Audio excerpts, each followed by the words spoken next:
नमस्कार। xcricketer.com blogging website में आपका स्वागत है। मैं विपुल आपका स्वागत करता हूं और टॉप 10 सीरीज के अंतर्गत आज बात करेंगे भारत के टॉप 10 ऑलराउंडर खिलाड़ियों की। ऐसे खिलाड़ी जो टीम के लिए बल्लेबाजी और गेंदबाजी दोनों में महत्वपूर्ण भूमिका निभाते हैं। तो इन 10 ऑलराउंडर खिलाड़ियों को ऑल टाइम को मेरा चुनने का पैमाना ये था कि इन्होंने कम से कम या तो 25 टेस्ट मैच खेले हों या कम से कम 50 से अधिक अंतर्राष्ट्रीय सीमित ओवर मैच खेले हों। इनका औसत किसी भी हालत में 24 से कम ना हो बल्लेबाजी का, और गेंदबाजी औसत इनका किसी भी हालत में 39 से ज़्यादा का ना हो। इन्होंने कम से कम एक शतक लगाया हो और कम से कम एक बार एक पारी में 5 विकेट भी लिए हों। तो इस तरीके से मैंने ये 10 खिलाड़ी चुने हैं और इनका क्रमांक जो है वो इनके विकेटों और रनों के हिसाब से नहीं है, ऑलराउंडर के तौर पे इनके टीम के प्रदर्शन और खेल पर इनके प्रभाव के अनुसार है। तो सबसे पहले आते हैं नंबर 10 पर युवराज सिंह। युवराज सिंह बाएं हाथ के मध्य क्रम के बल्लेबाज और बाएं हाथ के slow left arm Orthodox spinner थे।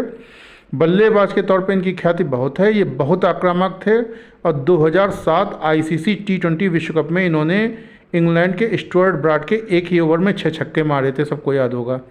2011 आईसीसी एक दिवसीय विश्व कप में ये मैन ऑफ द टूर्नामेंट रहे थे। एक गेंदबाज के तौर पे इनका एक दिवसीय में बहुत अच्छा प्रदर्शन है, इस वजह से ये टॉप 10 में आ गए हैं।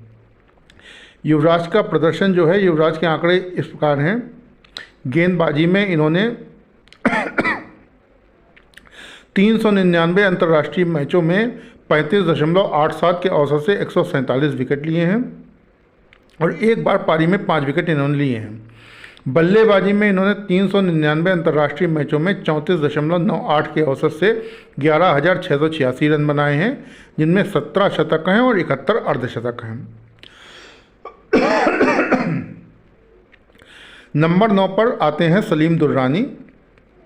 सलीम दुर्रानी अफ़गानी मूल के खिलाड़ी थे जो भारत के लिए 1960 से 1973 तक कुल 29 अंतर्राष्ट्रीय मैच खेले, जो सभी टेस्ट मैच थे। तब टेस्ट मैच ही होते ही थे। दुर्रानी बाएं हाथ के बल्लेबाज थे और स्लो लेफ्ट आर्म ऑर्थोडॉक्स गेंदबाज थे। ये बहुत आक्रामक बल्लेबाज थे और पब्लिक दिमाग पर छक्के मार देते थे। सलीम दुर्रानी के आंकड़े ये हैं कि इन्होंने गेंदबाजी में 29 टेस्ट मैचों में 35.42 के औसत से 75 विकेट लिए हैं, जिनमें 3 बार पारी में 5 विकेट हैं और एक बार मैच में 10 विकेट हैं। इनका सर्वश्रेष्ठ प्रदर्शन 6 विकेट 73 रन देकर रहा है टेस्ट में। और बल्लेबाजी में इन्होंने 29 अंतर्राष्ट्रीय मैचों में 25.04 के औसत से 1202 रन बनाए हैं, 1202 रन, जिनमें एक शतक है और 7 अर्धशतक हैं। इनका सर्वश्रेष्ठ 137 नाबाद है। तो सलीम दुर्रानी इस हिसाब से बहुत बड़े ऑलराउंडर्स में गिने जाएंगे। इन्होंने केवल टेस्ट मैच खेले हैं क्योंकि जब ये खेलते थे तब सीमित ओवर क्रिकेट नहीं चलता था। नंबर 8 पर आते हैं मनोज प्रभाकर। दिल्ली के मनोज प्रभाकर जो थे, ये दाएं हाथ के मध्यम तेज गेंदबाज थे और दाएं हाथ के बल्लेबाज भी रहे। ये भारत के लिए सलामी बल्लेबाजी करते थे। इन्होंने सिद्धू के साथ और सचिन के साथ ओपनिंग भी की है वनडे में, और नई गेंद से ये पहला ओवर भी करते थे। ऐसे बहुत कम खिलाड़ी होते हैं जो नई गेंद से पहला ओवर करें और ओपनिंग बल्लेबाजी भी करें। ये बहुत अच्छे ऑलराउंडर थे, लेकिन इन पर फिक्सिंग का कलंक लगा और इसके बाद इनको लोगों ने अच्छी नज़रों से देखना बंद कर दिया।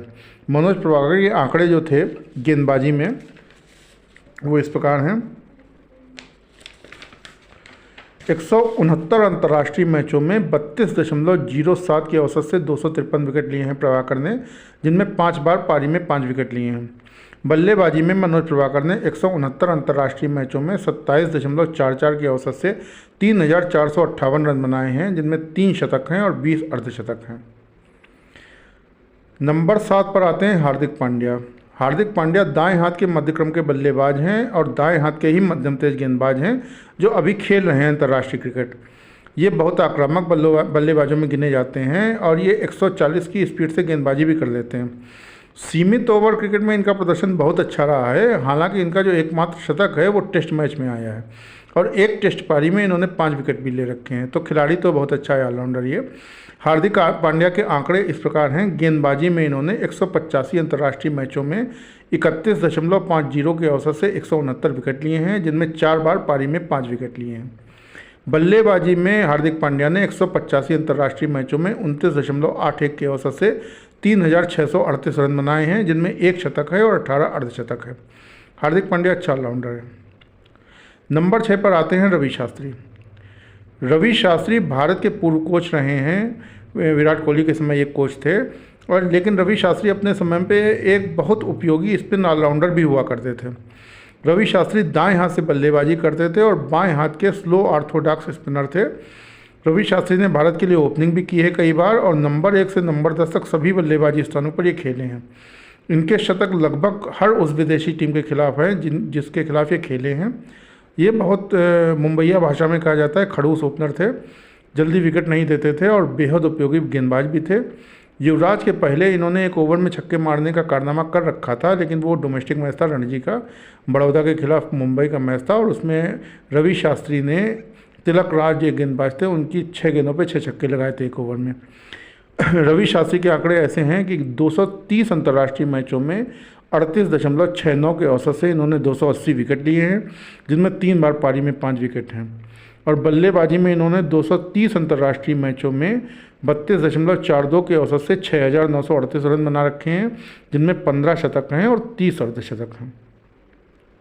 अब बात टॉप 5 की आएगी, तो टॉप 5 में 5वें नंबर पे इरफान पठान हैं। इरफान पठान जो थे कपिल देव और मनोज प्रभाकर के बाद में एक बहुत अच्छे मध्यम तेज गेंदबाज ऑलराउंडर के तौर पे आए थे। ये अच्छे खासी स्विंग करवा लेते थे ये इरफान पठान, और ये बाएं हाथ से ही बल्लेबाजी करते थे और निम्न मध्यक्रम में खेलते थे। ये दादा की कप्तानी में इनका डेब्यू हुआ था, और धोनी की कप्तानी में भारत ने जो ICC T20 2007 विश्व कप फाइनल जीता था, उसमें ये मैन ऑफ द मैच रहे थे। इरफान पठान ने पाकिस्तान के खिलाफ एक टेस्ट मैच में अपने पहले ही ओवर में हैट्रिक भी ले रखी है। पठान बहुत उपयोगी निम्न मध्यम क्रम के बल्लेबाज थे। इरफान पठान के आंकड़े ऐसे हैं कि इन्होंने 173 अंतर्राष्ट्रीय मैच खेले हैं, जिनमें 29.85 के औसत से 301 विकेट ले रखे हैं पठान ने। इन्होंने 9 बार पारी में 5 विकेट लिए हैं और 2 बार मैच में 10 विकेट लिए हैं। वहीं बल्लेबाजी जो थी इनकी इरफान पठान की, इन्होंने 173 अंतर्राष्ट्रीय मैचों में ही 26.12 के औसत से 2,821 रन बना रखे हैं, जिनमें 1 शतक है और 11 अर्धशतक हैं। नंबर 4 पर रविचंद्रन अश्विन आएंगे। रविचंद्रन अश्विन अभी खेल ही रहे हैं, आप जानते हैं अंतर्राष्ट्रीय क्रिकेट में ये ऑफ स्पिनर हैं और दाएं हाथ से बल्लेबाजी भी करते हैं और निम्न मध्यक्रम में ये आते हैं। ये अभी अंतर्राष्ट्रीय क्रिकेट में सक्रिय हैं और ये उन बहुत चुनिंदा खिलाड़ियों में शामिल हैं जिन्होंने 300 टेस्ट विकेट और 3,000 टेस्ट रन का डबल बना रखा है। ऐसे खिलाड़ियों में भारत में इनके अलावा केवल कपिल देव ही हैं। कपिल देव के अलावा ये केवल दूसरे खिलाड़ी हैं जिनके नाम 300 टेस्ट विकेट और 3,000 टेस्ट रन का डबल है भारत के लिए। और इन्होंने 5 टेस्ट शतक लगाए हैं, जो रवींद्र जडेजा जो इनके समकालीन हरफन मौला हैं उनसे ज़्यादा ही हैं। रविचंद्रन अश्विन के आंकड़े ऐसे हैं कि गेंदबाजी में इन्होंने 274 अंतर्राष्ट्रीय मैचों में 25.68 के औसत से 716 विकेट ले रखे हैं, जिनमें 34 बार पारी में 5 विकेट हैं और 8 बार मैच में 10 विकेट हैं। वहीं बल्लेबाजी में इन्होंने 274 अंतर्राष्ट्रीय मैचों में 24.40 के औसत से 4,076 रन बना रखे हैं, जिसमें 5 शतक हैं और 15 अर्धशतक हैं। अश्विन स्पिन पिचों के बहुत अच्छे बल्लेबाज हैं। नंबर 3 पर रवींद्र जडेजा आएंगे और रवींद्र जडेजा जो हैं ये बाएं हाथ के slow left arm Orthodox spin गेंदबाज हैं और बाएं हाथ के ही मध्यक्रम के बल्लेबाज हैं। ज़्यादातर निम्न मध्यक्रम में ही आते हैं।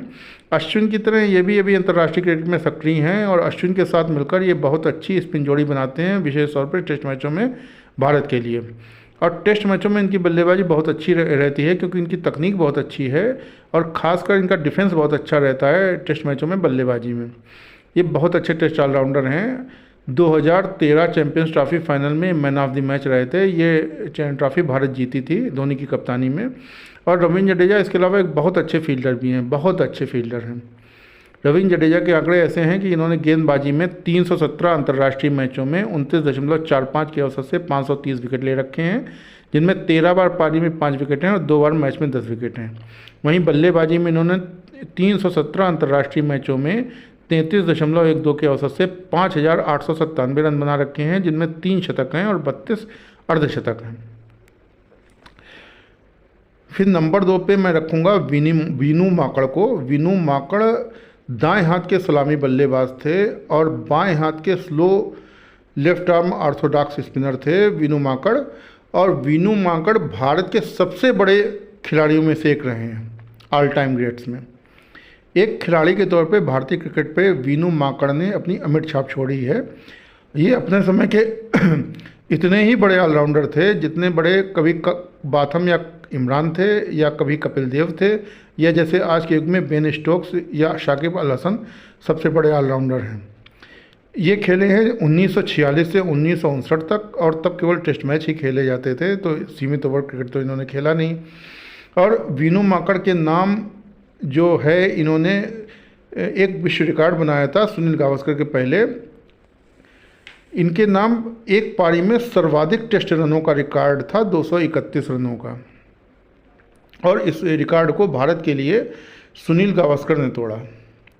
इसके अलावा इनका गेंदबाजी में भी बहुत अच्छा प्रदर्शन रहता था। उनका गेंदबाजी में सर्वश्रेष्ठ प्रदर्शन था, एक पारी में 8 विकेट 52 रन देकर। मतलब आप ये समझ लीजिए कि वीनू माकड़ कपिल देव के बाद में ऐसे दूसरे खिलाड़ी होंगे जो अपनी बल्लेबाजी या अपनी गेंदबाजी किसी भी विधा से अपने समय की टेस्ट टीम में आसानी से जगह बना लेते थे। वीनू माकड़ के आंकड़े इस प्रकार हैं, देखिए इन्होंने केवल टेस्ट मैच ही खेले हैं क्योंकि सीमित ओवर तब होते नहीं थे। 44 इन्होंने अंतर्राष्ट्रीय मैच खेले हैं, सभी टेस्ट मैच, जिसमें 32.32 के औसत से 162 विकेट लिए हैं। 8 बार पारी में 5 विकेट लिए हैं और 2 बार मैच में 10 विकेट लिए हैं। इनका सर्वश्रेष्ठ है 8 विकेट 52 रन देकर। इसके अलावा गेंदबाजी में वीनू माकड़ गेंदबाजी में तो वीनू माकड़ के ये आंकड़े यही थे जो बताए। बल्लेबाजी में वीनू माकड़ ने 44 अंतर्राष्ट्रीय मैचों में जो सभी टेस्ट मैच थे 31.47 के औसत से 2109 रन बना रखे हैं। 2109 रन, जिनमें 5 शतक हैं और 6 अर्धशतक हैं। उनका सर्वश्रेष्ठ था 231। तो वीनू माकड़ बहुत बड़े खिलाड़ी थे। इसके बाद आते हैं नंबर 1 पे कपिल देव। और कपिल देव के अलावा नंबर 1 पे और हो भी कौन सकता है, आप ये बताएं। दाएं हाथ के मध्यम तेज गेंदबाज थे और दाएं हाथ के मध्यम के बल्लेबाज भी थे। इन्होंने भारत को 1983 में भारत का पहला विश्व कप जिताया था, एक दिवसीय का। इन्होंने 1 ओवर में 4 छक्के मार के फालवान बचाया था इंग्लैंड के खिलाफ जब आखिरी विकेट बाकी था। 17 रनों पे 5 विकेट गिरने के बाद 175 रनों की ऐतिहासिक पारी जिम्बाब्वे के खिलाफ इन्होंने खेली थी 1983 विश्व कप में। इनके नाम एक हैट्रिक भी है। इनके नाम टेस्ट क्रिकेट में सर्वाधिक विकेटों का रिकॉर्ड भी एक समय रहा है, जब इन्होंने रिचर्ड हेडली का रिकॉर्ड तोड़ा था 431 विकेट का। इन्होंने 434 विकेट ले लिए थे तब। 5000 से अधिक टेस्ट रन और 350 से अधिक टेस्ट विकेट लेने वाले मात्र 2 खिलाड़ियों में से एक हैं कपिल देव, दूसरे इयान बाथम हैं। और कपिल देव जैसा कोई दूसरा खिलाड़ी अभी तक भारत को मिला भी नहीं। कपिल देव के आंकड़े ऐसे हैं कि इन्होंने गेंदबाजी में 356 अंतर्राष्ट्रीय मैचों में 28.83 के औसत से 687 विकेट लिए हैं।